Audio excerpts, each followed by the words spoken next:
kalian kita berdoa sebelum belajar.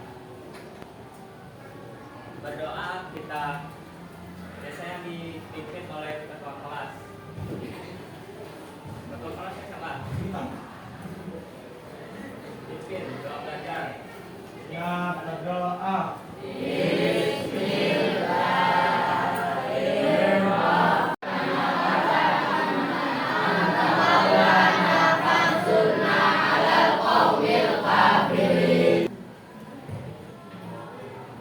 Jerapah. Jangkrik.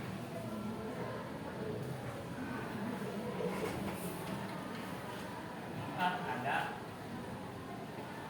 anjing misalnya. Antara 5 hewan ini manakah hewan yang paling terbesar? Yang pertama ada gagak, ada ayam, ada 3 ada jangkrik, 4 ada anjing, 5 ada harimau. Ada jawaban yang harimau siapa? Gak ada yang jawabannya jangkrik. Masa sih? Ini kasih kunci ya. Kunci pertama, huruf awal itu adalah kunci dari semua jawabannya. Oh betul. Jawabannya adalah gajah. Ini gagak, ayam, jangkrik, gajah.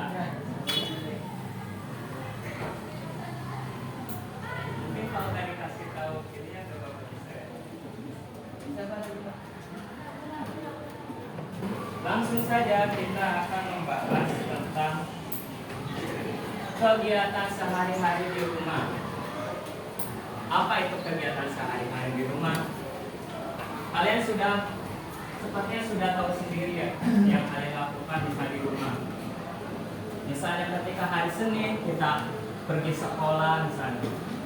Di rumah tuh misalnya kita menyiapkan untuk bekal untuk sekolah, misalnya bawa nasi atau enggak jajanan atau bawa minuman atau enggak buku tulis. Nah, biasanya kalau udah kegiatan itu pastinya ada fiil atau kata kerja. Nah, apa sih fiil itu? Fiil itu adalah kata kerja. Jadi kita terapkan kegiatan sehari-hari ini ke dalam pembelajaran yang sudah kita bahas, yaitu tentang jumlah pilihan. Karena kan kegiatan itu pasti berkaitan dengan pekerjaan, kita sangat cocok sekali nih kegiatan sehari-hari digabungkan dengan materi jumlah pilihan, karena kan yang dikerjakan ketika kita di rumah tuh.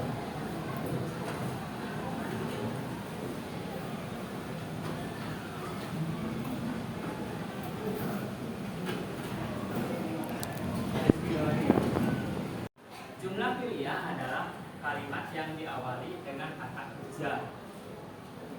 Contohnya, saya menyapu di rumah. Terus saya memasak di rumah.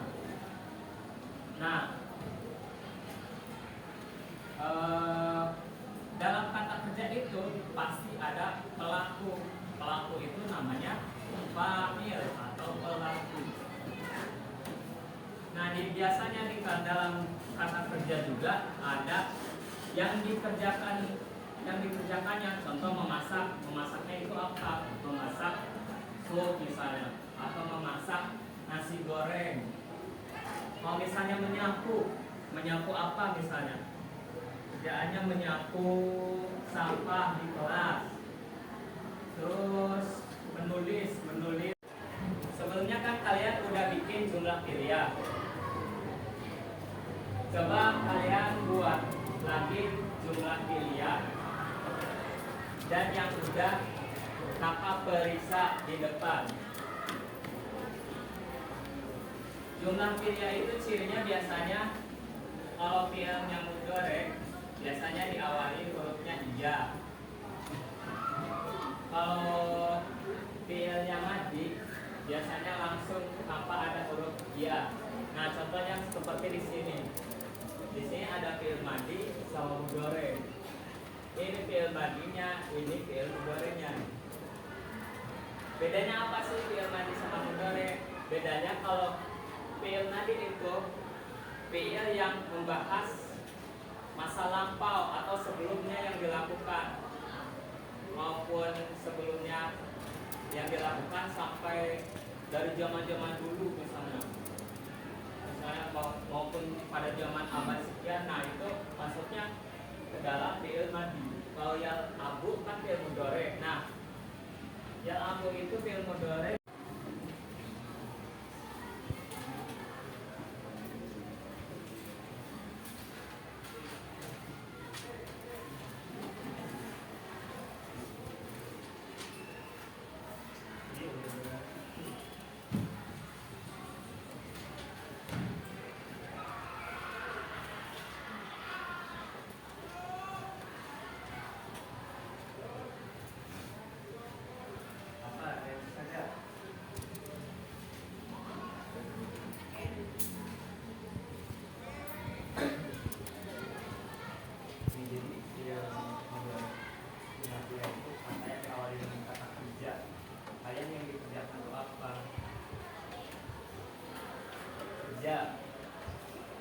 Misalnya kalian memukul, itu sebuah pekerjaan yang tidak berbentuk seperti isinya itu berbentuk benda yang ada di dunia. Setiap pekerjaan itu adalah itu yang main bola. Jumla itu adalah kalimat. Kalau misalnya dalam bahasa Arab itu jumlah adalah kalimat.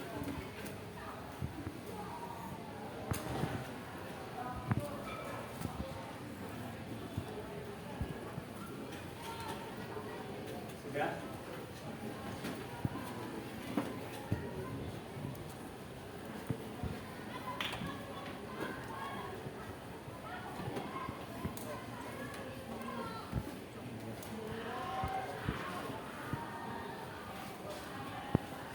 Sepertinya kalian sudah. Oh, ana laibul qaratul qadami. Nah, ana laibu yang dari fiilnya itu laibu yang artinya bermain. Subjeknya itu adalah ana atau saya. Terus yang dimainkan itu apa? Qaratul qadami atau bermain bola. Ada lagi yang mau?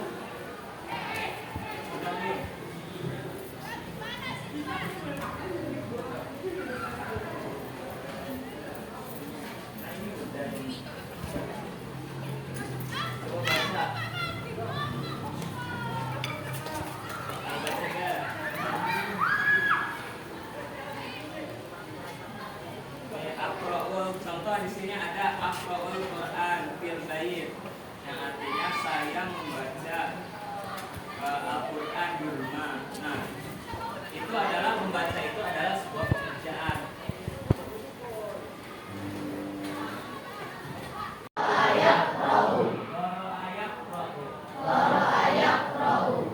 Gambar di sini sedang membaca. Terakhir zahabayat habu.